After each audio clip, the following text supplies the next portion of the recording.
Are we doing the... Good afternoon. Thank you all for coming. My name is Jason Locknane. I'm a first-year master's student in the International Development Program, and I'm the coordinator of this year's Development Roundtable series. It's my honor to introduce our guest, United States Trade Representative Ron Kirk. Ambassador Kirk is a member of President Obama's cabinet and serves as the President's principal trade advisor, negotiator, and spokesperson on trade issues. Moderating today's discussion is Professor Matthias Matthijs, professorial lecturer at SAIS in International Economics and International Relations, and winner of the 2011 Max Fisher Prize for Excellence in Teaching. Before I turn it over to Professor Matthijs, I'd like to thank those who were instrumental in planning today's event, especially Robin Washington, Meredith Dukes, Felisa Klubis, and Cinnamon Dornsife. Thanks also to the staff of USTR for their hard work. Please join me in welcoming to SAIS Ambassador Ron Kirk.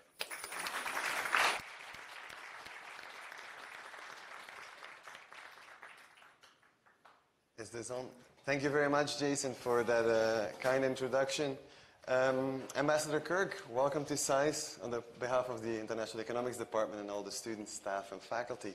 Let's dive right in. We only have half an hour, so we want to use the half hour to the fullest extent possible.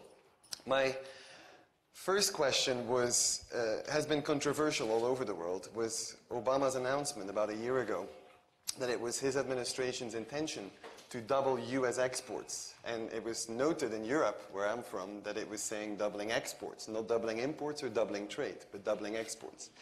So what exactly is the administration's plan to achieve this? A year in, how well are we doing? And could you comment on this, please? I will comment on that, and I'll start with the middle question, because it's a good answer, is we're well on the path of meeting that objective of doubling exports. We've been running at about a 19% clip year over year, which puts us well over the pace that we would need. Part of that is because exports tend to always lead the world out of an economic recession. And once governments run out of money for spending, a lot of them realize a great way to get your economy going is to sell more of what you make to the rest of the world. And so you get a little bit of natural lift as the world starts to recover. But we've had a very focused, structured approach to this, and that the President, through the National Export Initiative, brought together not only all of the cabinet, but the private and public sector to really examine what some of our competitive strengths were, what some of the barriers were, what we can do to leverage our resources within a government to facilitate the export base we have, and then more critically, what we can do to demystify exporting for the 99% of businesses in the United States that don't export at all.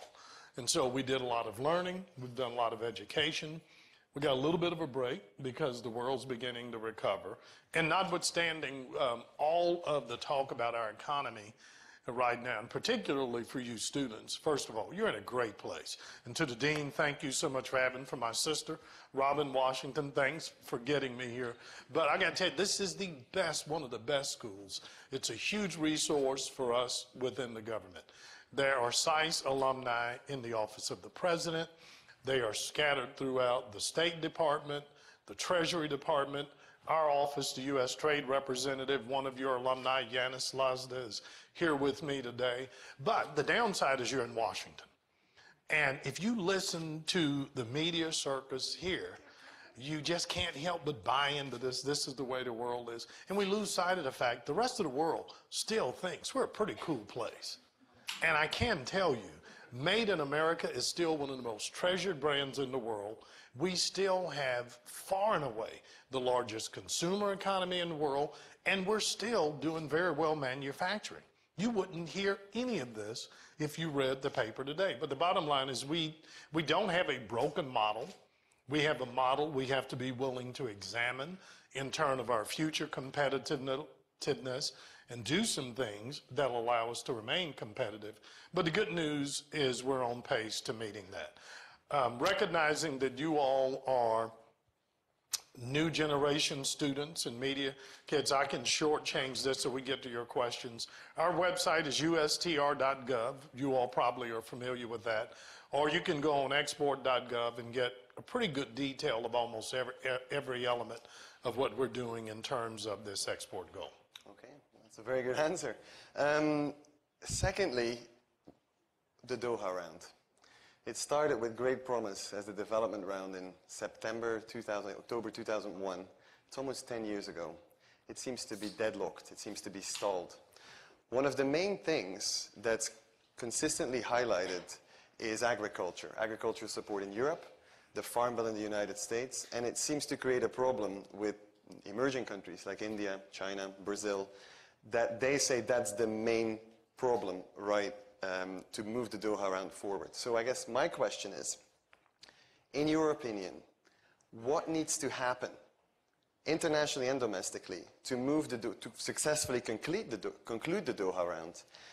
Or does the Obama administration now more and more go the bilateral regional route of trade and has given up on multilateral trade? Let me say this.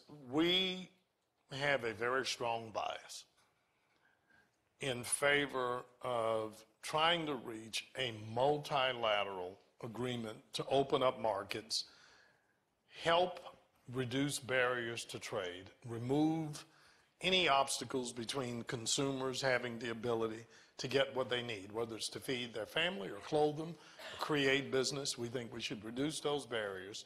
And if you can do it in a multilateral configuration, I'll be honest, we have a very strong bias for that because it just makes it easier, particularly for exporters, to know what the rules are.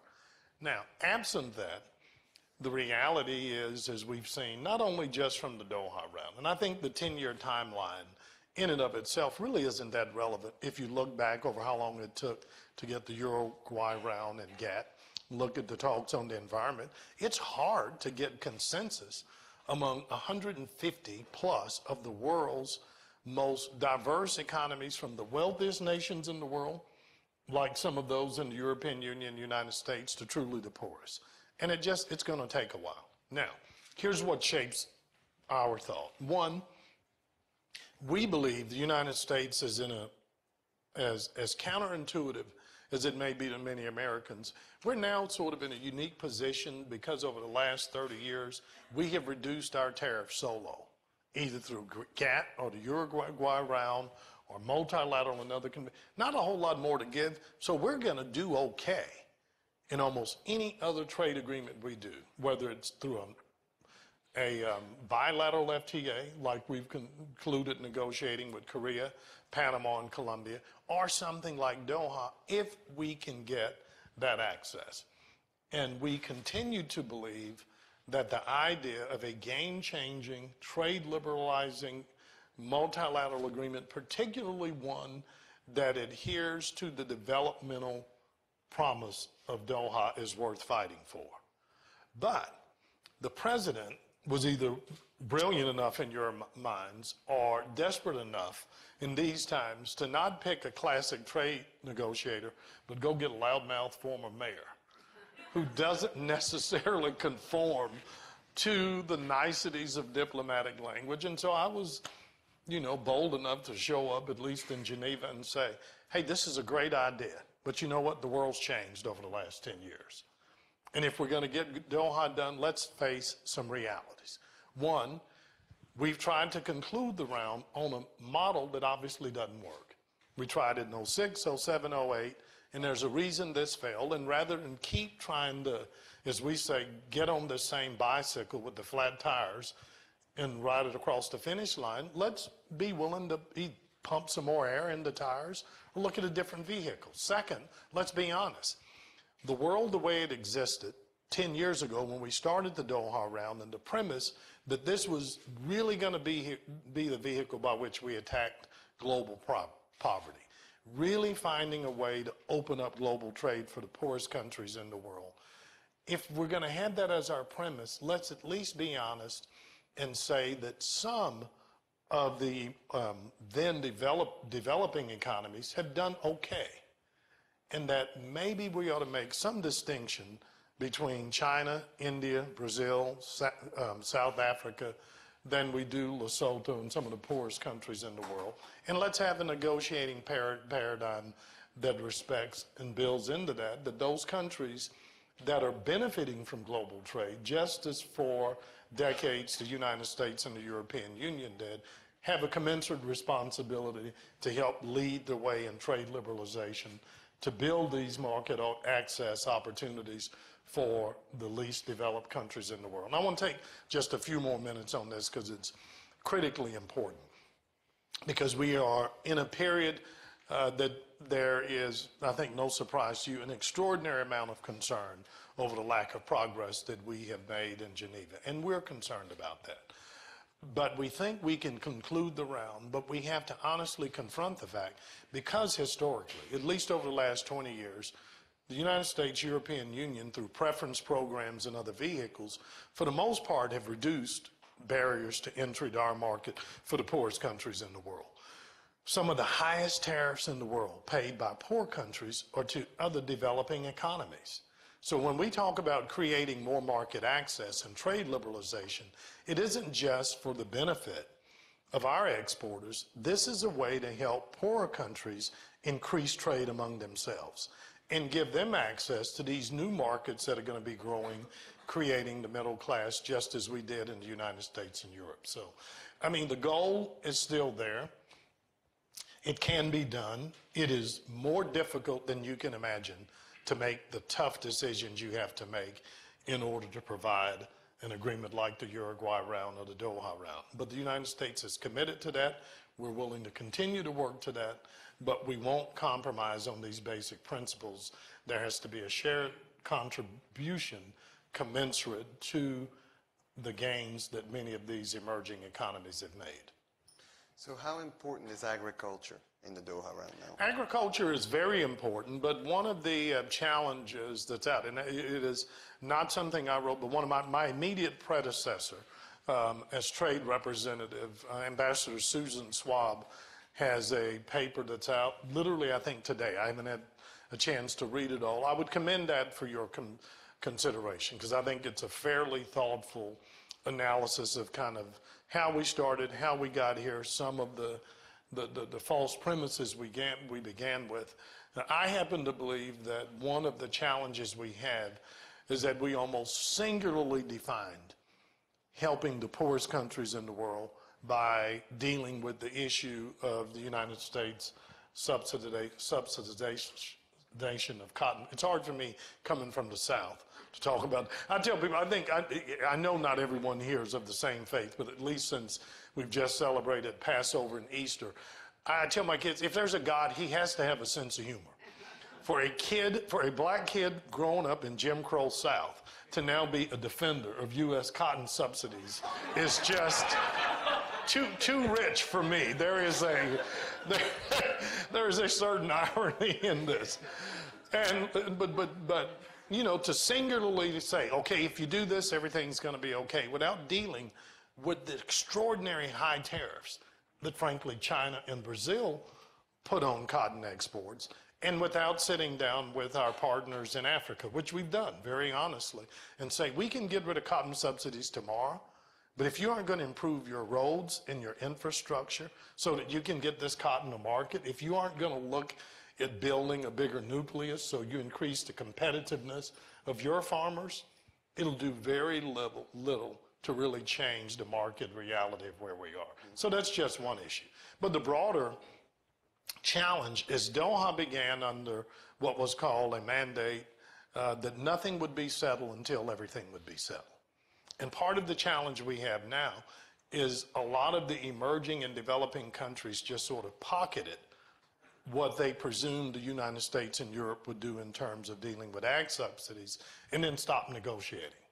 So we've really had no meaningful negotiations to liberalize trade and manufacturing and services, but for our insistence over the last 18 months, because there's not a lot of incentive for some of these economies to move, because they're just assuming we're already going to get these further concessions from the U.S.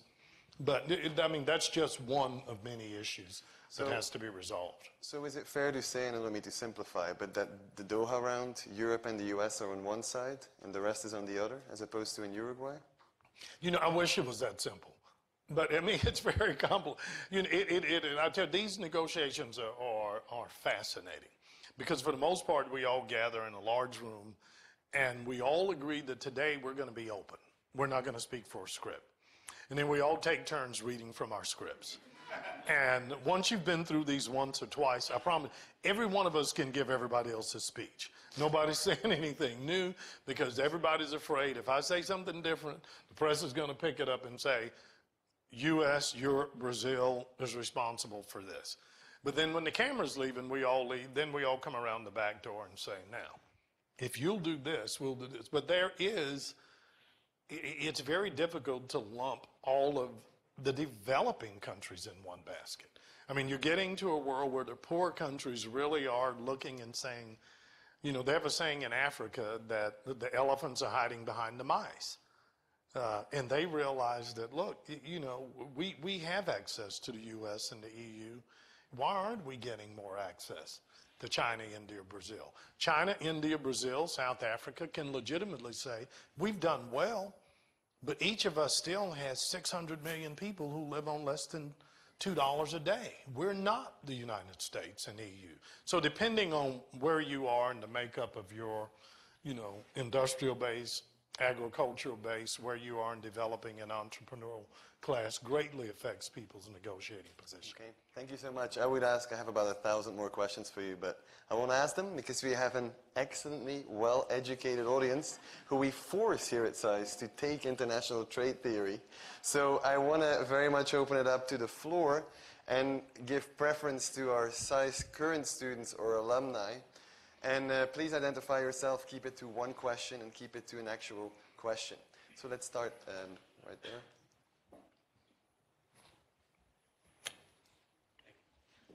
My name is Justin Miller. I'm with the White & Case International Trade Group. I have one question in 6 parts. I'm just kidding.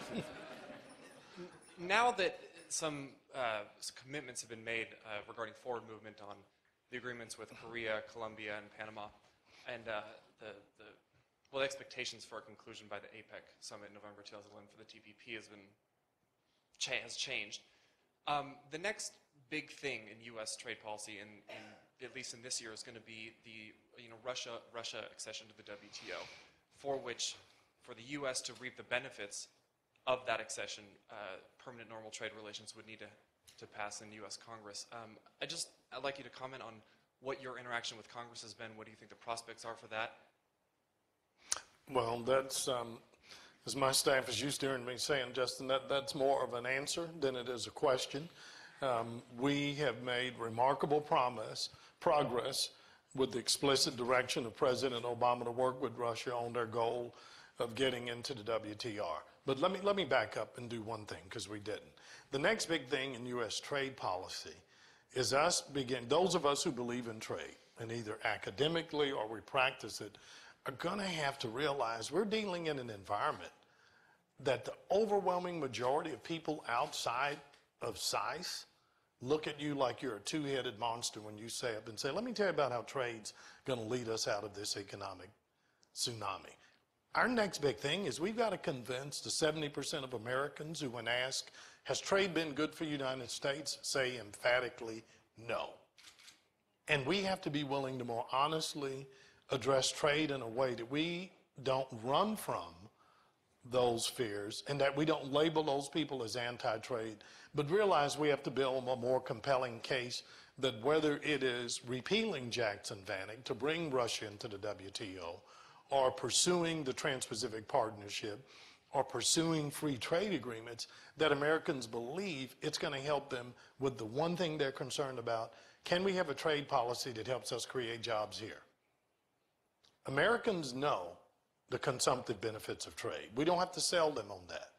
But too many Americans now believe that cheaper laptops and T-shirts and fresh fruit all year round is a poor substitute for all of our jobs going somewhere else. So I don't want you to lose sight of the fact that what we have tried to do in the Obama administration is not just pass an agreement. We can do agreements. We have to give the American public a sense that we hear them, we appreciate their concerns, that we are fighting for a level playing field. If you remember, the professor's opening comment was that Europe viewed President Obama's export initiative through the prism of, you said you were going to increase exports, not trade. And I know that causes some concern.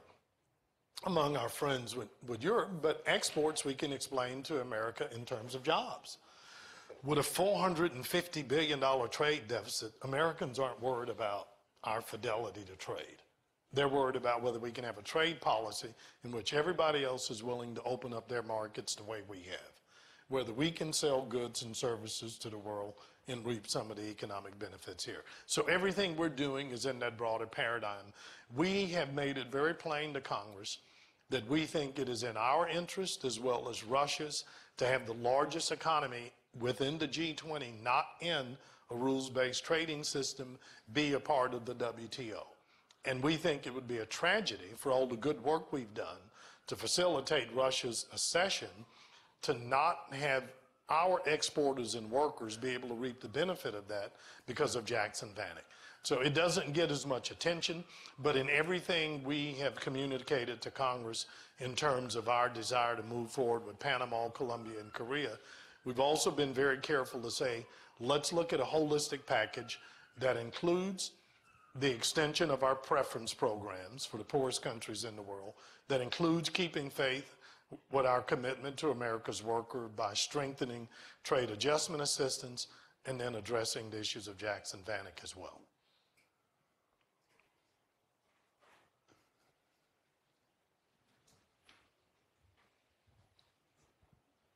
Either one. Thank you.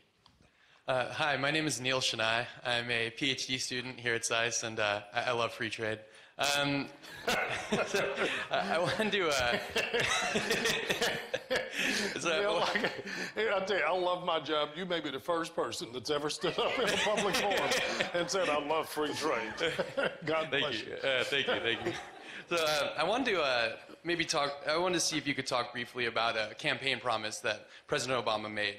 As Obama the candidate, he came out, this could have been because he was playing politics, but he basically said that NAFTA had been negotiated poorly, that we need to renegotiate it to have better provisions for labor rights, in both our other trading partners within North America, but obviously here too, and also more environmental regulations. So is that still part of the Obama trade agenda? Should it be? And if you can comment on that. Well, what I'd tell everybody, judge us by what we've done. There are a lot of people thought that sort of went out the window when the president picked the former mayor of Dallas and one of the biggest champions of NAFTA to be his U.S. trade representative. But what I believe is that everything we have done has been consistent with the president's being willing to honestly say what most Americans thought, was that we don't like the way we're doing our trade stuff. Now, there are those that think that meant we should rip it apart and start over. But what we have done, if you go back and look at the very first trade policy paper that we presented to Congress that says, look, we don't have a choice but to be in trade. We're one of the most mature economies in the world. We're moving up the manufacturing chain. We're in a knowledge-based economy. We have the most advanced consumer market. But we're only going to continue this upward trajectory if we have access to these new markets, these new consumers in India, in China, in Africa. So we have to embrace trade. But to do that, we also have to prove to the American public we really do take seriously these other commitments. So whether it's NAFTA, in which we sat down at the direction of President Obama and the presidents of Mexico and Canada and said, we want you to work and look what we can do to strengthen and make real our labor ministry. So we've met with our labor colleagues and have an initiative right now to really take what has been only a ministry on paper and make it much more valuable. We are working more collaboratively to strengthen what we can do in environmental terms, and we're also looking at what we can do in terms of next generation trade liberalization throughout North America since the tariffs have gone away. But the reality, the biggest barrier to trade in North America now, particularly for small business, is the regulatory incoherence of trying to figure out what something means in Mexico versus Canada and the U.S. So we've done that, but we're doing it in a thoughtful way. And that's the same approach we took to resolving our differences on Korea, Panama, and Colombia. We have to be able to say, we heard you. And because you all are at SAIS, you know we've been beat to death by Congress saying, just send us the agreements with Panama and Colombia. To heck, with labor violence. And I had one member of Congress when I went before Ways and Means and says, you don't have to do this to move the FTA. And we said, of course we don't. But we're going to do it because it's important to us, and we know it's important to the American people, that we demonstrate we really do care as much about how our partners treat and value life and workers. And the American public, again, knows we can do a deal. They very much question whether we will do trade deals that really do keep faith with our core values. And we just want to make sure that we've demonstrated that. I think we have.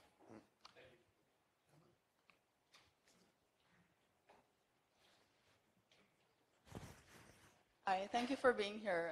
I have a quick question about preference reform. You mentioned that the preference program should support the poorest Can you countries. tell me who you are first? Sure, I'm a first year at SAIS. A couple of years ago, there was a move by Congress to introduce preferences reform legislation to advance the interests of the poorest countries to help them get access to the U.S. market. But there was no leadership at the top at USTR or elsewhere to really move this. So do you think that there's a chance that this might move in the near future? Yeah, but I could not more strongly disagree with your premise that there was no leadership at the top. The only reason we have been able to move and do what we've done with Haiti, with AGOA, and with our preference programs and ATPAs because the Obama administration has worked hand in hand with members of Congress to be able to reauthorize those. And the good thing is this is one area where traditionally we have had pretty good broad bipartisan support. The problem is, and I understand, because trade is so unique, and you all know from a classic, constitutional sense, Congress retains the authority to enter commercial treaties. They are very involved in trade, but it's hard to get a business or another country to make commercial decisions when you don't know if a program's going to be here next year. So having to go through this annual reauthorization is very difficult for both businesses here and abroad to make planning decisions to get financing. And unfortunately, because it is now authorized on an annual basis, the preference programs become an easy target for some congressional mischief. When you've got one industry that wants to go to their congressperson and say, oh my God, why are you letting these products come in that are putting at risk jobs here? And so one of the pleas we have made to Congress is just as we want to have a discussion with them about how we move forward our free trade agreements, we have asked, and I said before, Ways and Means and Senate Finance, renew the preference programs, but you ought to renew them for at least 2 years. So I would disagree with you wholeheartedly in terms of your assessment of our absence of leadership on this. Any other questions? Gentleman in the front here.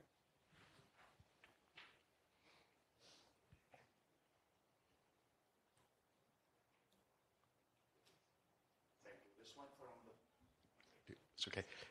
This one from the press. My name is John Zhang. Is there another student, though, before we do? I didn't see any, but...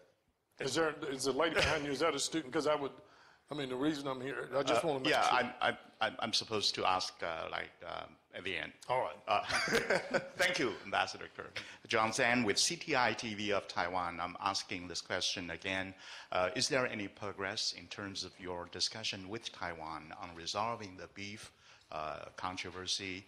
Do we have to wait till July when we have the Codex conference to resolve the issue?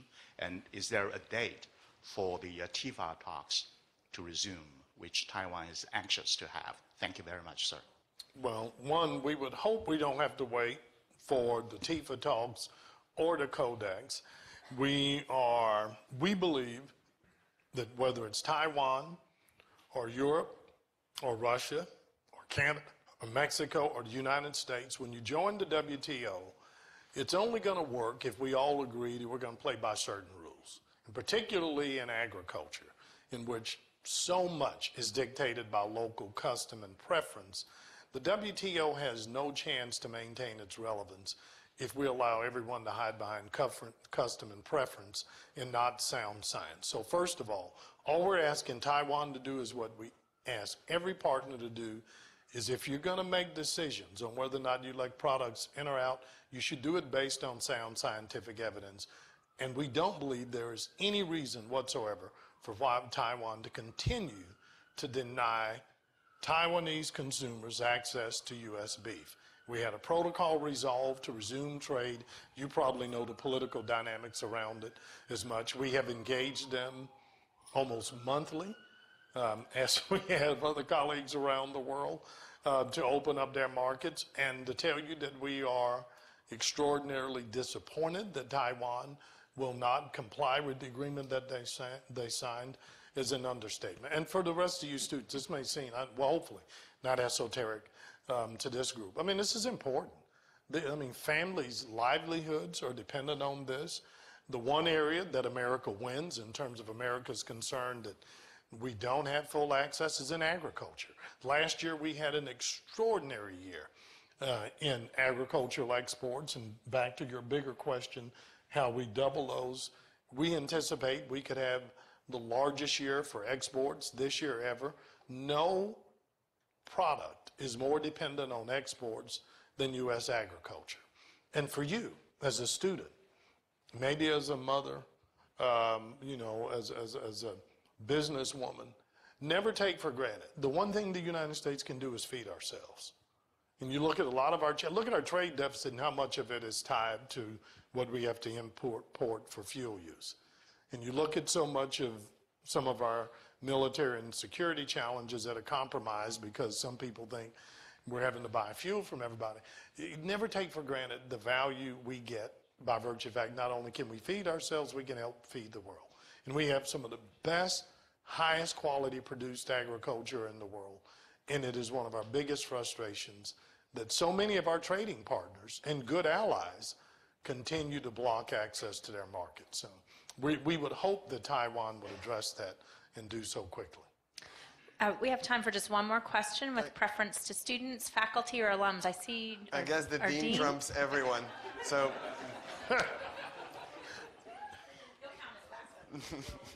Okay, so a question on trade, but a little parochial as well. President Obama has embraced the notion that we should not force the graduates, PhDs, medical doctors, and others who finish their degrees in the United States to leave the country because they can't get work visas to stay on. And much of the discussion in the United States, for good reason, is about humanitarian aspects of immigration. I actually don't know and would be very interested. Is the administration looking for an overall agreement on immigration, or is it possible that this part of the immigration, which would be so important to trade, to keep those kinds of high-tech people here so that they don't go back and become competitors to the United States, but help us to do it here, whether or not there's any chance in this Republican Congress now to get that part of the immigration bill ahead.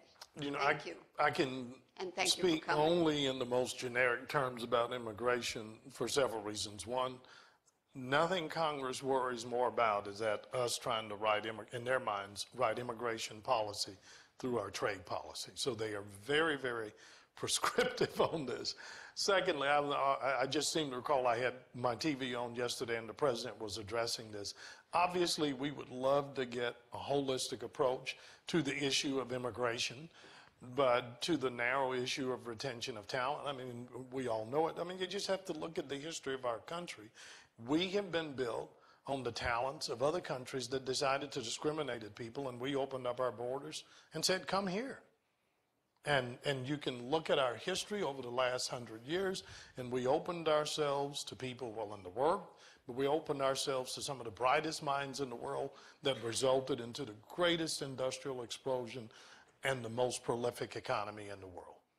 And again, if you look at our competitive advantages, and I'm not taking a shot at anyone else, but one of the fun things about our job of traveling, we just assume everyone else has the college and university infrastructure we do. We're the only country in the world that can at least offer the hope of a college education to not only most of our kids, but welcome 200,000, 300,000, 400,000 students from around the world.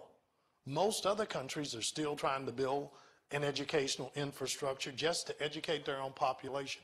It's a huge competitive cultural advantage for us, and it's one we waste if once people come here to study, we deprive them of the opportunity, if they choose to stay here and help us drive and build the next generation economy. So I think the wisdom of it for cultural reasons, political reasons, selfish economic reasons are fairly compelling. But I wish I could speak, Dean, to the issue of whether or not we could have a separate resolution of that. But, you know, it's an interesting sidelight, and I'll stop with this. I tell people that growing up in the South, I'm 56 years old, so I grew up in the segregated South. And, you know, when I'm not speaking about trade, I'm actually often asked to talk about politics. And at home, some people think I don't make enough about the fact that I was the first African-American mayor of Dallas.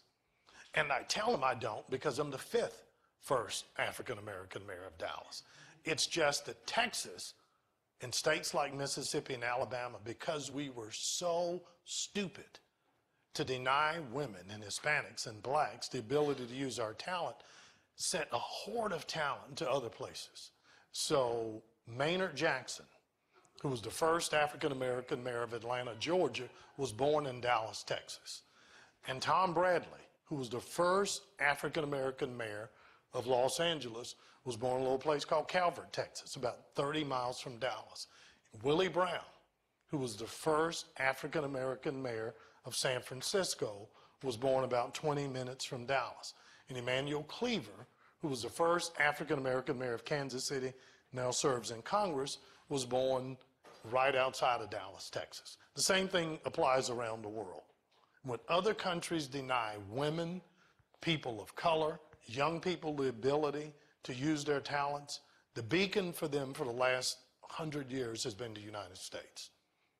And we still are that beacon. We've got to find a way to harness that talent. But anyway, congratulations to all of you for your studies here at SAIS. I hope you'll look at USTR, State Department, White House, Treasury. We have a great internship program. There are probably, I don't know, there are at least 9 or 10 different SAIS alumni that are heads or deputy heads of every department at USTR. So I hope you'll keep us in mind as you think about what you want to do in your post-doctoral studies. Thank you very much. Thank you.